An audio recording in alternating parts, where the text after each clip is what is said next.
On the weekend, the Australian Federal Police, AFP, arrested and charged a 59-year-old Sydney man over allegations he acted as an economic agent for North Korea by facilitating exports from the rogue nation.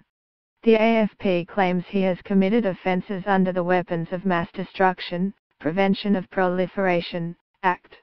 This marks the first time charges have been brought under this Act. It will further allege he has committed offences under the Charter of the United Nations Act and the Autonomous Sanctions Act. This second law was enacted as a response to the UN oil for food scandal. The AFP will allege the man is guilty of the following offences. These charges relate to both UN sanctions and Australian autonomous sanctions.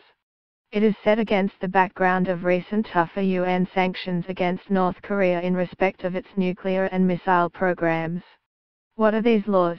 The Weapons of Mass Destruction, Prevention of Proliferation Act was intended to put the onus on exporters from Australia not to export items that, while having legitimate uses, could be used for nuclear, chemical and bacteriological programs.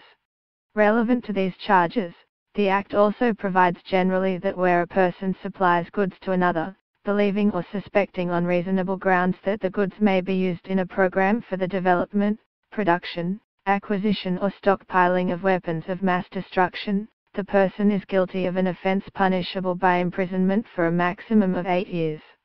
The purpose of the Charter of the United Nations Act is to enable Australia to apply sanctions that give effect to the Security Council's decisions. The International Trade Integrity Act amended the Charter of the United Nations Act to include a new section. This section provides an offence for people or entities that engage in conduct that contravenes a UN sanction enforcement law.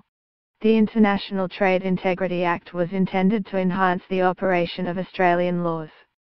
The Act came in response to the recommendations of the 2006 inquiry into the involvement of Australian companies, mainly the Australian Wheat Board, in kickbacks to the Iraqi government for the sale of wheat to Iraq under the UN Oil for Food program. UN sanctions against North Korea commenced with a Security Council resolution in 2006 that imposed an arms embargo, assets freeze and travel ban on those involved in its nuclear program.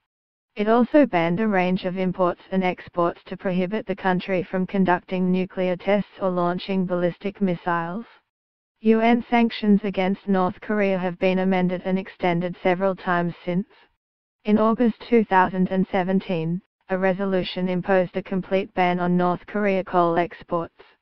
In September 2017, another resolution introduced a full ban on the supply, sale or transfer of all condensates and natural gas liquids to North Korea, and a limit for all refined petroleum products.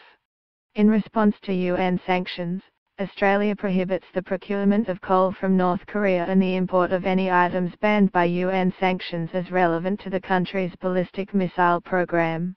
The purpose of the Autonomous Sanctions Act is to establish an autonomous sanctions framework to facilitate the conduct of Australia's external affairs.